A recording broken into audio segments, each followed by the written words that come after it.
The snow was falling in soft, lazy flakes, coating the park bench where Victoria Sterling sat during her lunch break.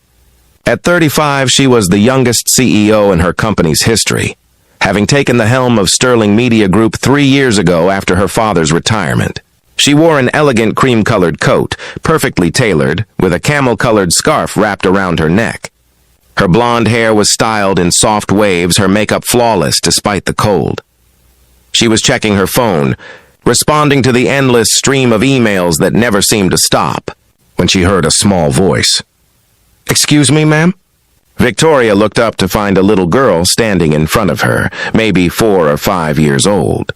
She had light blonde hair pulled into a messy ponytail and wore a brown hooded coat that looked slightly too large. In her small hand, she clutched a worn teddy bear. "Yes?" Victoria said, softening her tone automatically. Something about the child's solemn expression touched her. "Are you sad?" the little girl asked. Victoria blinked, taken aback. "What makes you think I'm sad? You look like my daddy does sometimes, when he thinks I'm not watching, like you're carrying something heavy." The little girl tilted her head. "Are you lonely?" Victoria felt something catch in her throat. How had this child seen through her so easily? "Sometimes," she admitted. "Are you here with your parents?" "Just my daddy. He's over there." The girl pointed to a man on a nearby bench talking on his phone. He looked stressed, running his free hand through his dark hair. "He's always on the phone for work. He says it's important." "I understand that," Victoria said quietly. She understood it all too well. "My name is Sophie," the little girl said. She held up her teddy bear. "This is Mr. Bear. What's your name?" "Victoria." Sophie studied her with serious eyes. Then, in a small voice that nearly broke Victoria's heart, she said, "I don't have a mama. She's in heaven. Daddy says she's watching over me, but sometimes I really wish I could see her, talk to her, have someone to do girl things with, you know?" Victoria's chest tightened. "I'm so sorry, sweetheart. That must be very hard. Daddy tries. He really does. But he's always working, and he doesn't know how to do braids. And sometimes I just want—" Sophie trailed off, then looked up at Victoria with hopeful eyes. "Ma'am, can I spend a day with you? Just one day? You could be my mama for a day. We could do girl things. I promise I'll be good."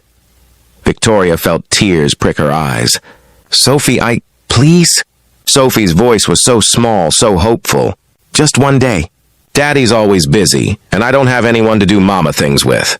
We could get ice cream or look at pretty things, or you could teach me stuff that mamas teach their little girls. Please?" Victoria looked at this small child, at the loneliness in her eyes that mirrored Victoria's own, and felt something shift in her chest. She glanced over at the man on the bench, still absorbed in his phone call, clearly stressed and overwhelmed. "Let me talk to your daddy first, okay? We need to make sure he says it's all right." Sophie's face lit up like Christmas morning. "Really, you'll ask him?" "I'll ask him." Sophie grabbed Victoria's hand and pulled her toward the man on the bench. As they got closer, Victoria could hear his side of the conversation. "I understand the deadline, but I'm a single parent. I can't work 16-hour days anymore. There has to be some flexibility. Yes, I know the project is important. I'm doing my best." He looked up as they approached and quickly ended the call. Up close, Victoria could see he was probably in his late 30s, with kind but tired eyes. He wore jeans and a dark jacket, and looked like he hadn't slept well in days. "Sophie, honey, I told you not to bother people." His voice was gentle but worn. "I didn't bother her. Daddy, I asked her something important." Sophie looked up at Victoria encouragingly. Victoria extended her hand. "I'm Victoria Sterling. Your daughter just made a very sweet request, and I wanted to discuss it with you properly." The man shook her hand, his expression cautious. "I'm James Wilson. What kind of request?" She asked if she could spend a day with me. "To do girl things and have someone to be her mama for a day." Victoria's voice was soft. "She told me her mother passed away." James's face crumbled slightly. "Sophie, honey, you can't just ask strangers." "But she's not a stranger anymore. Daddy, her name is Victoria, and she's really nice, and she looks lonely like us, and maybe we could all be less lonely together." Sophie's words tumbled out in a rush. James looked between his daughter and Victoria, clearly torn between protecting his child and recognizing her need. "Miss Sterling, I appreciate your kindness, but we couldn't possibly impose—" "You're not imposing," Sophie asked. "And honestly—" Victoria paused, surprised by her own honesty. "I think I need this as much as she does." Something in Victoria's voice must have convinced James because his expression softened. "Can we sit down and talk about this properly?" They sat on the bench together, Sophie between them, while Victoria explained. She told them she was CEO of a media company, that she'd never married, never had children, had poured everything into her career, that she'd woken up that morning, her 35th birthday, and realized she was completely alone. No family, no close friends, just work and more work. "I came to this park to think," Victoria said quietly, "to figure out if this is really the life I want."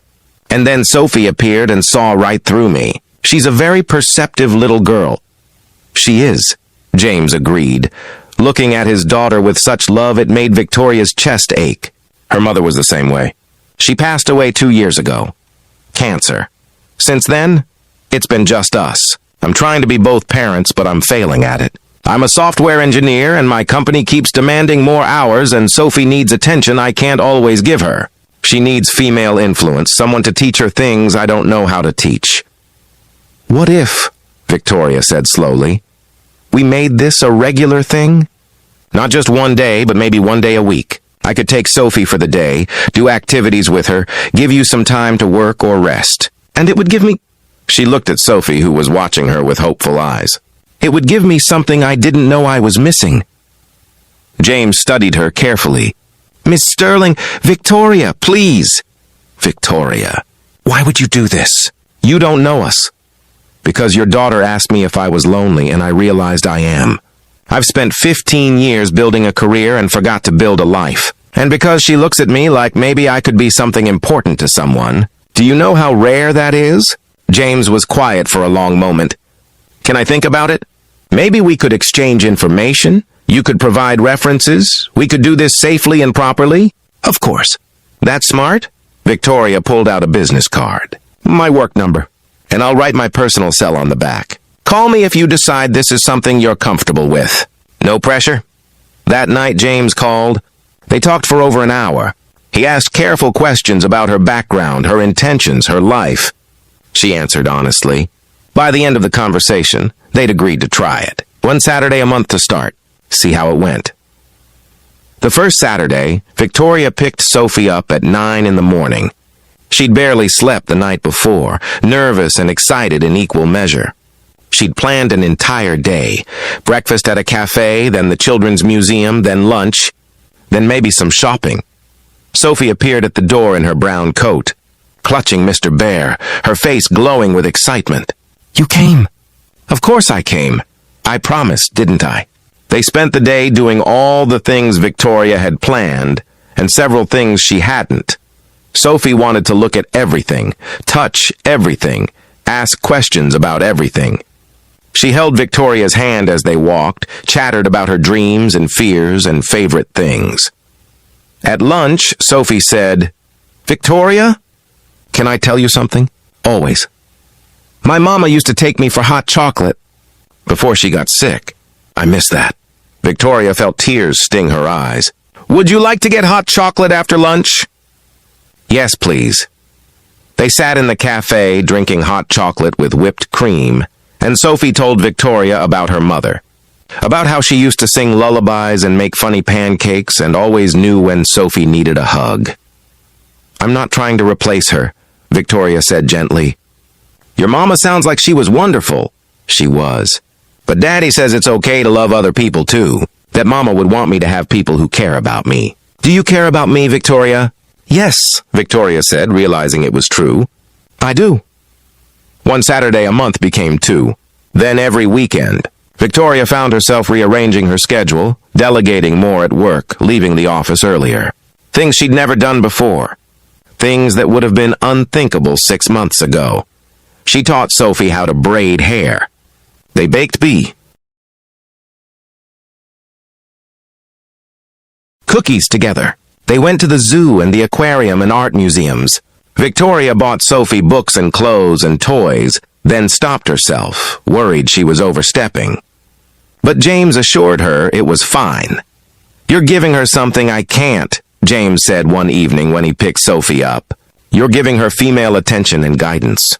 Honestly, you're giving me something too. Time to breathe. Time to be a better parent because I'm not so overwhelmed."